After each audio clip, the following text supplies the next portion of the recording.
ओम शांति। आज 4 नवंबर 2023 है और प्यारे बाबा के साकार रूप से चले हुए मधुर महावाक्यों को स्पष्ट करेंगी आदरणीय आशा दीदी। ओम शांति दीदी। ओम शांति। बाबा ने कहा, मीठे बच्चे, पावन बन गति सदगति के लायक बनो। पतित आत्मा गति सदगति के लायक नहीं, बेहद का बाप तुम्हें बेहद का लायक बनाते हैं। ये एक बात समझने की है। गति माना मुक्ति, सदगति माना जीवन मुक्ति। तो बाबा कहते हैं कि ये सदगति तब प्राप्त होगी जब आप स्वयं को पावन बनाएंगे। सत्युग की दुनिया में आप तभी प्रवेश कर सकते हैं। यदि पावन नहीं है तो सत्युग की दुनिया में नहीं जा सकते।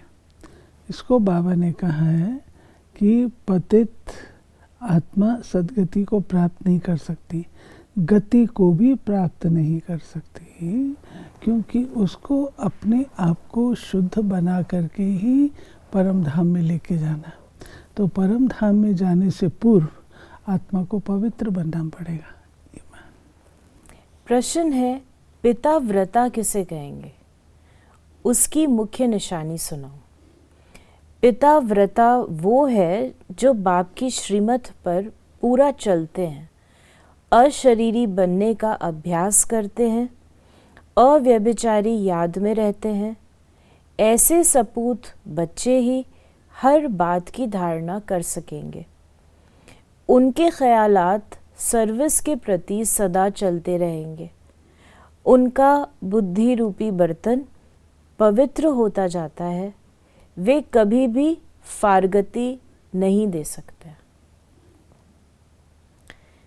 गीत है, मुझको सहारा देने वाले। बाबा ने कहा, बच्चे शुक्रिया मानते हैं नंबरवार पुरुषार्थ अनुसार। सब एक जैसी शुक्रिया नहीं मानते। जो अच्छे निश्चय बुद्धि होंगे और जो बाप की सर्विस पर दिल व जान, सिख व प्रेम से उपस्थित हैं, वो ही अंदर में शुक्रिया मानते हैं। बाबा, कमाल है आपकी। हम तो कुछ नहीं जानते थे, हम तो लायक नहीं थे आपसे मिलने के। सो तो बरोबर है, माया ने सबको न लायक बना दिया है। उनको पता ही नहीं कि स्वर्ग का लायक कौन बनता है और फिर नर्क का लायक कौन बनाते हैं। वो तो समझते हैं कि गति और सदगति दोनों का लायक बनाते हैं बाप। नहीं, वो वहाँ के लायक कोई नहीं तो वहाँ के लायक कोई है नहीं। खुद भी कहते हैं हम पतित हैं।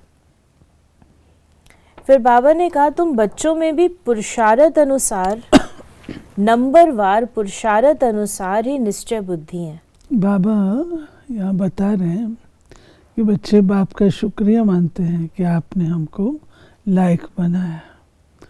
तो केवल शुक्रिया मनाना ही पर्याप्त नहीं है, परंतु प्रैक्टिकल में ऐसा बनना भी है। तो बाबा ने कहा, निश्चय बुद्धि भी नंबरवार है। बाप का परिचय कैसे देना चाहिए ये भी अकल होना चाहिए। शिवाय नमः भी ज़रूर है। वही मात पिता ऊंचते ऊंच है। ब्रह्मा विष्णु शंकर तो रचना है, उनको क्रिएट करने वाला ज़रूर बाप होगा। माँ भी होनी चाहिए। सबका गॉड फादर तो एक है ज़रूर। निराकार को ही गॉड कहा जाता है। क्रिएटर हमेशा एक ही होता है। पहले पहले तो परिचय देना पड़े अल्फ का। ये युक्ति युक्त परिचय कैसे दिया जाए वो भी समझना है। बाबा को ये पॉइंट बहुत पसंद है और वो हमारे ज्ञान की सॉलिड बात भी है कि हमारा जो है पिता निराकार है। शरीर का पिता अलग है, वो निराकार अलग है। तो दो बाप का परिचय बाबा कहते देना ज़रूरी है। बाबा ने कहा कि मुख्य है गीता, उनके आधार पर ही और शास्त्र है। सर्व शास्त्रमय शिरोमणि भगवद गीता है। मनुष्य कहते हैं तुम शास्त्र वेद आदि को मानते हो। बाबा ने कहा अरे हर एक अपने धर्म शास्त्र को मानेंगे, सभी शास्त्रों को थोड़े मानेंगे। हाँ, सब शास्त्र हैं ज़रूर, परंतु शास्त्रों को जानने से भी पहले मुख्य बात है बाप को जानना, जिससे वर्षा मिलना है। वर्षा शास्त्रों से नहीं मिलेगा, वर्षा मिलता है बाप से। बाप जो नॉलेज देते हैं, वर्षा देते हैं, उसका पुस्तक बना हुआ है। फिर बाबा ने कहा कि पहले पहले बाप का परिचय दे और ये लिखाओ बरोबर मैं निश्चय करता हूँ ये हमारा बाप है। ये बाबा हम लोग को बता, हम लोग शुरू में करते भी थे। विद्यार्थी को जब कोर्स कराते थे, कोर्स के पश्चात उससे लिखाया जाता था मुझे निश्चय, वो पत्र निश्चय पत्र मधुबन भेजते थे।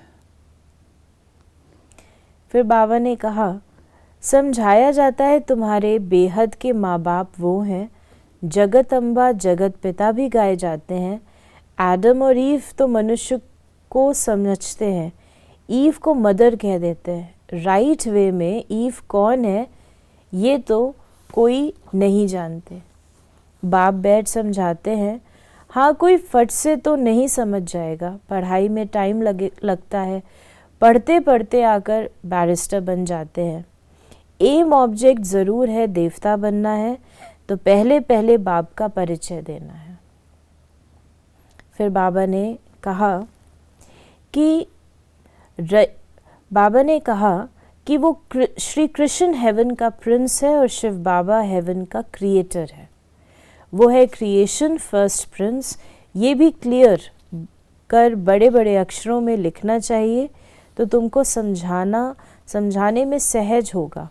बाबा हमेशा कहते हैं कि चित्रों का आधार लो। जैसे स्कूल में चित्र होते, मैप्स होते हैं तो स्पष्ट होता है, ऐसे आप चित्रों के आधार से समझाओ। चित्र, ये देखो श्री कृष्ण है, ये शिव बाबा है, ये रचा बीज रूप है, वो पत्ता है, तो ऐसे एक्सप्लेन करें। अभी तो पुरानी दुनिया है, गीता में है राजयोग। विलायत वाले भी चाहते हैं राजयोग सीखें, गीता से ही सीखे हैं। अभी तुम जान गए हो, कोशिश करते हो औरों को भी समझाएं कि फादर कौन है, वो सर्वव्यापी नहीं है। बाबा ने कहा अगर सर्वव्यापी है तो फिर राजयोग कैसे सिखलाएंगे। इस मिस्टेक पर खूब ख्याल चलना चाहिए। जो सर्विस पर तत्पर होंगे उनके ही ख्यालात चलेंगे। धारणा भी तब होगी जब बाप की श्रीमत पर चलेंगे। अशरीरी भव मन मनाभव हो रहेंगे। पति व्रता व पिता व्रता बने अथवा सपूत बच्चा बने। फिर बाबा ने कहा बाप फरमान करते हैं जितना हो सके याद को बढ़ाते रहो।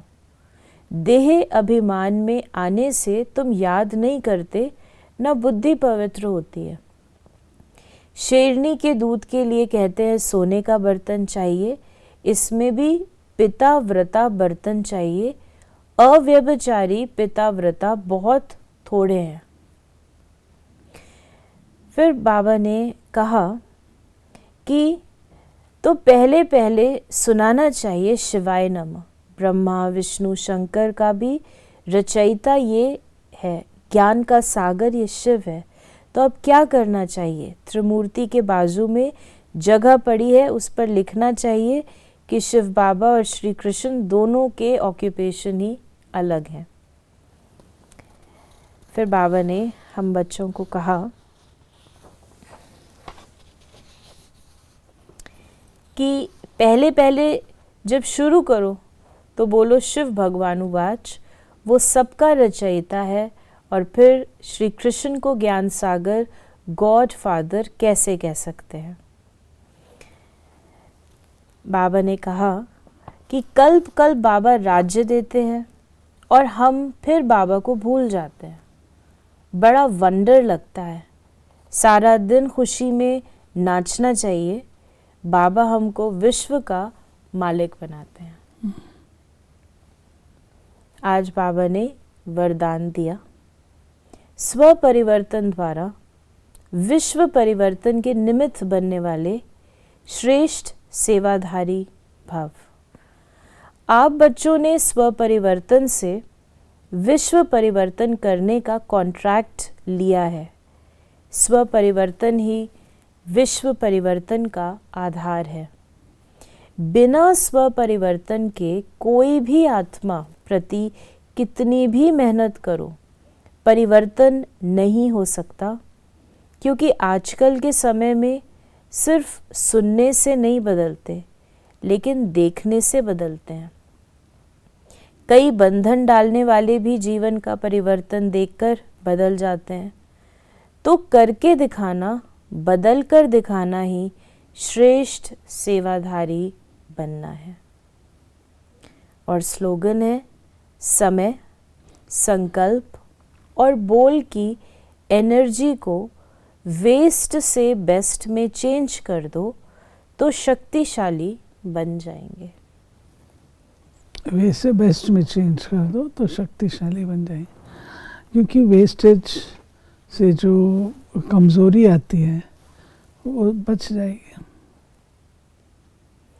तो ये थे बाबा के आज के मधुर महावाक्यों का स्पष्टीकरण। ओम शांति।